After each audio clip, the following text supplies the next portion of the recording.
Hello friends, welcome to रसोई the kitchen. आज मैं आपके साथ शेयर करने जा रही हूँ मूंग की दाल के साथ बनने वाले डोसा की रेसिपी। यहाँ मैंने 2 कप मूंग की दाल ली है और 2 कप ही देसी चावल लिए हैं और इस कप से नापकर मैंने दाल और चावल को लिया है। दाल चावल को 3 से 4 घंटे भिगोया था और भिगोने के बाद मैंने इसको साफ धोकर इसमें आधा टीस्पून मेथी दाना डाला था और उसके बाद मैंने इसको 1 कप पानी डालकर इसका एक बारीक पेस्ट बना लिया है। और पेस्ट बनाने के बाद मैंने इसको पूरी रात रख दिया था फर्मेंट होने के लिए। तो यहाँ हमारा ये बैटर बनकर तैयार है। अब जितने बैटर में हमें डोसा बनाना है उतना बैटर यहाँ पर हम ले लेंगे। तो यहाँ मैंने 2 बाउल बैटर निकालकर अलग रख लिया है। अब इस बैटर में हम डालेंगे 1 छोटा चम्मच चीनी। चीनी को डालने से डोसे में कलर बहुत अच्छा आएगा। 1 छोटा चम्मच नमक।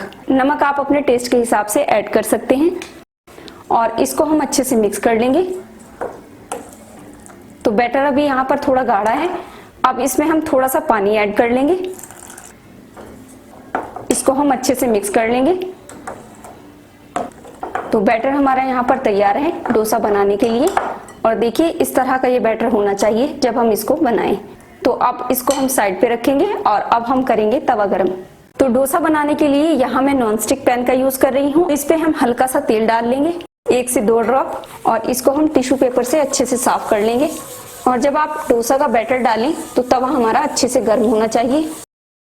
थोड़ा सा इस पे पानी डाल देंगे और गैस को हम यहाँ पर लो कर देंगे। पानी डालने के बाद इसको एक बार और अच्छे से हम टिश्यू से साफ कर लेंगे, नहीं तो डोसा चिपक सकता है। आपको अगर डोसा थोड़ा सॉफ्ट बनाना है तो आप बैटर ज्यादा डालें और अगर आपको क्रिस्पी डोसा बनाना है तो आप बैटर कम डालें। तो बैटर को एक बार अच्छे से मिक्स कर लेंगे और इस पे हम डालेंगे बैटर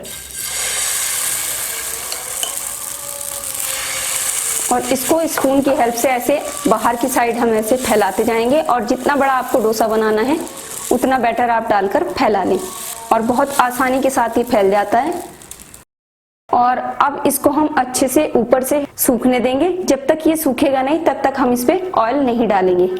तो डोसा ऊपर से अच्छे से सूख चुका है। अब हम इस पे थोड़ा सा तेल डालेंगे और तेल को हम टिश्यू पेपर से ऐसे फैला देंगे और जब तक इसके नीचे अच्छे से ब्राउन निशान ना आ जाए तब तक हम इस पे स्पून नहीं लगाएंगे। अगर आपने इसको स्पून लगाकर एक बार निकाल लिया तो फिर ये अच्छे से सिकेगा नहीं। अभी हम इसको ऐसे ही पकने देंगे और मीडियम फ्लेम पर हम इसको ऐसे चारों तरफ से ऐसे घुमाते हुए सेकेंगे ताकि ये बीच में से जले नहीं और चारों तरफ से ये बराबर से सिक जाए।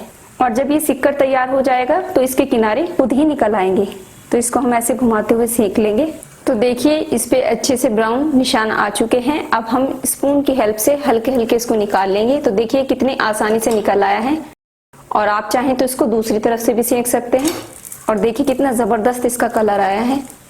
इसको दूसरी साइड से हम हल्का ही सेकेंगे और अब इसको हम एक बार और ऐसे पलट लेंगे। और आप चाहें तो इसमें बीच में आलू मसाला भी रख सकते हैं। मैं आपको आलू मसाला के साथ भी इसको बनाकर दिखा देती हूँ। तो देखिए कितना परफेक्ट डोसा बनकर तैयार है।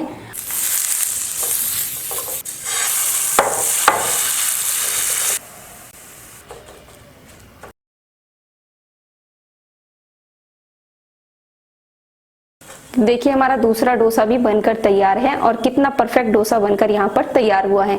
और अगर आपको मेरी डोसे की ये रेसिपी अच्छी लगी तो प्लीज मेरी वीडियो को लाइक करें और मेरे चैनल को सब्सक्राइब करना ना भूलें।